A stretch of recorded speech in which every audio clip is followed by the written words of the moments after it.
Taking the world and characters of Serious Sam and sprinkling in a few other indie video game all-stars, we have the new procedurally generated shoot-'em-up I Hate Running Backwards. But should you stop what you're doing right now, back up and pick up this title, or should you be running in the opposite direction?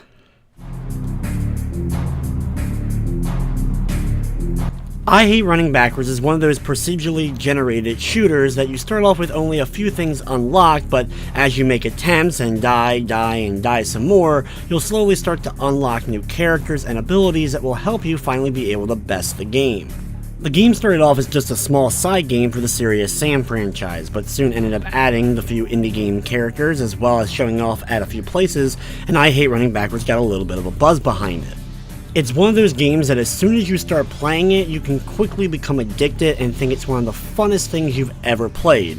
However, after a couple of hours with it, the novelty starts to wear off as you see the same enemies, areas, and pretty much you're doing the same thing over and over.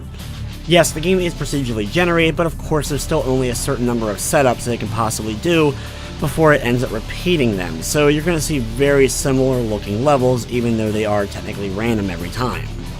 As I was playing the game, I had a lot of flashbacks to some classic NES shoot-'em-ups, for example, stuff like King's Knight or The Adventures of Dino Ricky.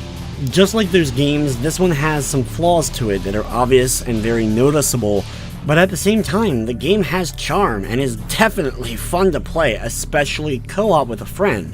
Fortunately, it's only local co-op, but if you have someone to join you, you're going to get a lot out of this game. The characters, including the ones that you end up unlocking, are varied enough with different speeds, rate of fires, and health to make trying out different ones worthwhile. Controls are simple to pick up and play. You have your fire as well as being able to use your melee attack, which can actually deflect stuff like missiles and send them back at enemies.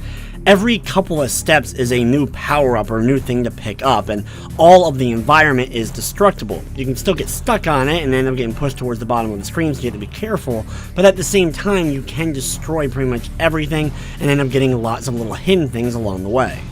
It's very easy though to lose your health. In just a couple of seconds, with the chaotic nature of everything going on screen, you can end up getting hit multiple times without really grasping that you even got hit once. Because of this, of course, when you die, you'll have to start over from the very beginning, but thankfully, as you complete runs, you'll unlock different weapons that can then be found in the different runs you're doing, as well as, of course, start to unlock the game's characters. Similar to other games that have that kind of procedural generation of dying and unlocking stuff, the game's not very long once you actually get a solid run, about 30 minutes or so to go through the game's 6 areas. I wish there was more variety though, especially in bosses. Doing the same boss encounters over and over again ended up becoming nauseating. In something like an Enter the Gungeon or a Binding of Isaac, at least there's more chances of different bosses at the end of areas.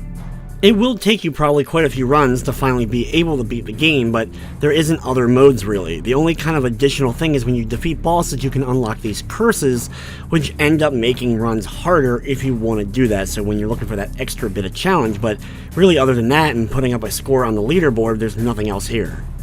From the technical side of things though, the game ran smoothly. It didn't run into any major glitching, crashing, or slowdown of any sort. I Hate Running Backwards is available now on the PS4 for $14.99, and it does have a Platinum Trophy. The game is also available on PC, Xbox One, and the Nintendo Switch.